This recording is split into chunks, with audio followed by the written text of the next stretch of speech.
জালটা ফেলে দেখি তো। গিন্নি, ও গিন্নি, কোথায় তুমি?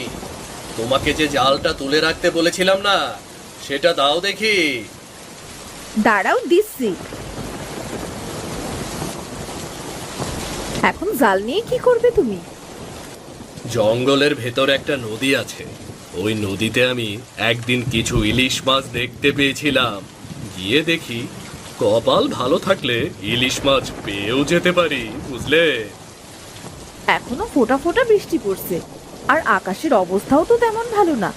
এখন তুমি জঙ্গলে যাবে? তাছাড়া জঙ্গলটাও তো তেমন ভালো না শুনেছি, অনেক ভয়ঙ্কর জীবজন্তু আছে সেখানে। তুমি চিন্তা করো না, কিন্তু আমার কিচ্ছু হবে না। আর তোমাকে বাজে কথা কে বলেছে? জঙ্গলের অনেক গভীরে থাকে ভয়ঙ্কর জীবজন্তু, নদীর কাছে তারা তেমন একটা আসে না, বুঝলে? তবে তুমি বৃষ্টি কম হলে যে